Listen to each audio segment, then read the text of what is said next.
सुलह हुदैबिया के बाद नबी पाक सल्लल्लाहु अलैहि वसल्लम ने उस वक्त की सुपर पावर्स को अपनी नबूवत के खत भेजे, जिसकी वजह से लोग इस्लाम में दाखिल होने लगे। इसी के साथ इस्लाम में दो बड़े नाम और शामिल हुए, जिनमें हज़रत अमर बिन आस और हज़रत खालिद बिन वलीद रज़ियल्लाहु तआला अन्हु शामिल हैं। हज़रत खालिद बिन वलीद रज़ियल्लाहु तआला अन्हु के लिए इस्लाम कबूल करना बहुत मुश्किल था, क्योंकि कुरान में खालिद बिन वलीद के वालिद वलीद बिन मुगीरा के खिलाफ आयत नाज़िल हो चुकी थी और उस वक्त बाप की इज्जत और खानदान की इज्जत को बहुत अहमियत दी जाती थी। हज़रत खालिद बिन वलीद रज़ियल्लाहु तआला अन्हु ने अपने खानदान के खिलाफ जाकर इस्लाम कबूल किया।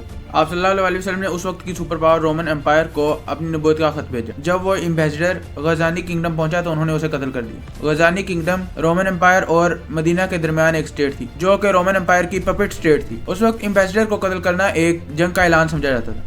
आप सल्लल्लाहु अलैहि वसल्लम ने 3000 की फौज जमा की और उन्हें मदीना से रवाना किया। आप सल्लल्लाहु अलैहि वसल्लम ने 3000 की फौज जमा की। हज़रत ज़ैद बिन हारिसा रज़ियल्लाहु तआला अन्हु को उनका लीडर बनाया और फरमाया, अगर हज़रत ज़ैद बिन हारिसा रज़ियल्लाहु तआला अन्हु को शहीद कर दिया जाए तो हज़रत जाफर बिन अबी तालिब को अपना लीडर बना लेना, और अगर उन्हें शहीद कर दिया जाए तो हज़रत अब्दुल्ला बिन रवाहा को अपना लीडर बना लेना। आप सल्लल्लाहु अलैहि वसल्लम ने फरमाया कि अगर हज़रत अब्दुल्ला बिन रवाहा रज़ियल्लाहु तआला अन्हु को शहीद कर दिया जाए तो तुम बाहमी मुशावरे से अपने एक लीडर को चुन लेना। आप सल्लल्लाहु अलैहि वसल्लम ने फरमाया कि वहाँ जाकर उन्हें पहले इस्लाम की दावत देना, अगर वो इस्लाम ना कबूल करें तो फिर उनके खिलाफ जंग करना और वहाँ की औरतों, बच्चों और बूढ़ों को शहीद नहीं करना और वहाँ के दरख्तों को ना काटना। जब मुसलमान गज़ानी किंगडम पहुंचे, जहाँ पर एम्बेसडर को शहीद किया गया था, वहाँ पर उन्होंने 2 लाख की फौज पहले जमा की हुई थी और वो जंग के लिए तैयार। कुछ मुहद्दिसीन के मुताबिक मुसलमानों के खिलाफ मुखालिफ फौज 2 लाख नहीं बल्कि 1 लाख थी। कुछ मुहद्दिसीन के मुताबिक वो 2 लाख थी। मुसलमानों के गिरोह ने कहा कि हमें मजीद फौज के आने का इंतजार करना चाहिए, लेकिन हज़रत अब्दुल्ला बिन रवाहा, जो कि मुसलमानों के तीसरे गवर्नर थे, उन्होंने कहा कि नहीं, हमें इनके साथ जंग करनी चाहिए और हम या शहीद होंगे या ये जंग फतह करेंगे। उन्होंने जंग का फैसला किया। मुसलमानों ने वहाँ पर बहुत ही कमाल की स्ट्रेटजी बनाई। वो उस जगह से पीछे हटे और मोता के पहाड़ों के करीब जाकर पड़ाव डाले। इसका फायदा मुसलमानों को ये था कि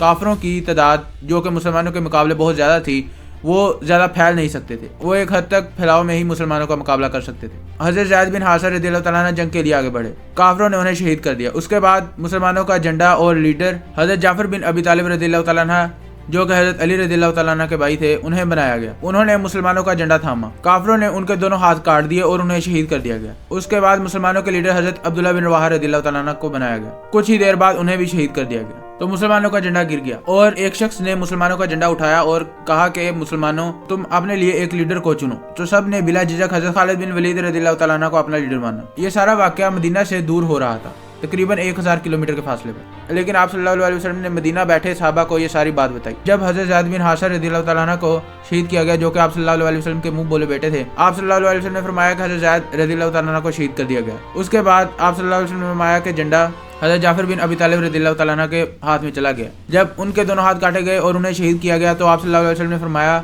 मैं देख रहा हूँ कि जाफर बिन अबी तालिब को अल्लाह ताला ने 2 पर अता किए हैं और वो जन्नत के बागों में उड़ रहे हैं। उसके बाद कुछ ही देर बाद आप सल्लल्लाहु अलैहि वसल्लम ने फरमाया कि हज़रत अब्दुल्ला बिन रवाहा रज़ियल्लाहु तआला अन्हु को भी शहीद कर दिया गया। जब मुसलमानों ने हज़रत खालिद बिन वलीद रज़ियल्लाहु तआला अन्हु को अपना लीडर माना तो आप सल्लल्लाहु अलैहि वसल्लम ने फरमाया कि मुसलमानों ने अल्लाह की तलवार में से एक तलवार को अपना लीडर बनाया है और वो हज़रत खालिद बिन वलीद थे। हज़रत खालिद बिन वलीद रज़ियल्लाहु तआला अन्हु को उस मौका पर आप सल्लल्लाहु अलैहि वसल्लम ने शाफुल्लाह का लक़ब अता की। जब हज़रत खालिद बिन वलीद रज़ियल्लाहु तआला अन्हु को लीडर बनाया गया तो उन्होंने एक स्ट्रेटजी अपनाई। उन्होंने दाएं वालों को बाएं जगह और बाएं वालों को दाएं जगह और जो पीछे थे उन्हें आगे लेकर आए, यानी जो पीछे सिपाही थे उन्हें आगे लेकर। और उन्होंने एक ऐसी स्ट्रेटजी अपनाई जिसकी वजह से ढोल की आवाज़ आने लगी और ज़मीन से गर्द उठने लगी, जिससे काफिरों को लगा कि मुसलमानों के लिए मदद आ गई है। उन्होंने पीछे हटने का फैसला किया। इसी के साथ हज़रत खालिद बिन वलीद पीछे हटने लगे, जिसकी वजह से काफिरों को लगा कि ये कोई ट्रैप है और उन्होंने मुसलमानों का ताक़ुब नहीं किया।